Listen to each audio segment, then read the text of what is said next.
இந்த ரெடிமேட் ப்ளவுஸை நான் மீஷோலேருந்து வாங்கி ரிவ்யூ போட்டிருந்தேன். நிறைய பேர் பார்த்துட்டு நிறைய பேர் வாங்கி ரொம்ப நல்லா இருக்குன்னு சொல்லிட்டு எனக்கு டிஎம்மும் பண்ணியிருந்தீங்க.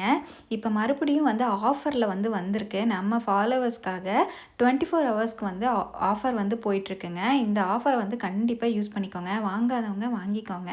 நிறைய கலர்ஸ் இது அவைலபிளாக இருக்கிறனால நம்ம எந்த சாரீஸ்க்கு வேணாலும் மேட்ச் பண்ணி போட்டுக்கலாம். நம்ம என்ன தான் ஒரு ப்ளவுஸை எடுத்து ஸ்டிச் பண்ணி போட்டாலும் கொஞ்சம் நாளோ இல்லை கொஞ்சம் வருஷத்துக்கு அப்புறம் போடும்போது கண்டிப்பாக அது டைட் ஆகிடும். இந்த மாதிரி லைக்ரா ஃபேப்ரிக்கில் நல்ல ஸ்ட்ரெச்சபிள் மெட்டீரியலில் இருக்கிற ப்ளவுஸை நம்ம வாங்கி வச்சிட்டோன்னா எப்போ வேணாலும் யூஸ் பண்ணிக்கலாம். கொஞ்சம் நம்ம வெயிட் போட்டால் கூட அதை அட்ஜஸ்ட் பண்ணி கொடுக்கும். அதனால் இந்த ரெடிமேட் ப்ளவுஸு ரொம்பவே யூஸ்ஃபுல்லாக இருக்கும். கண்டிப்பாக இந்த ஆஃபரை யூஸ் பண்ணிக்கோங்க. நான் 360 ருபீஸ்க்கு நான் வாங்கினேன். இப்போ நல்ல ரேட் கம்மி பண்ணியிருக்காங்க. கண்டிப்பாக ட்ரை பண்ணி பாருங்கள். லிங்க் வேணும்னா லிங்க்குன்னு கமெண்ட் பண்ணுங்கள். யூடியூப்பில் பார்க்குற மாதிரி இருந்துச்சுன்னா போஸ்ட்டில் லிங்க் ஷேர் பண்ணுவேன். அங்கே போய் செக் பண்ணி பாருங்கள். தேங்க்யூ.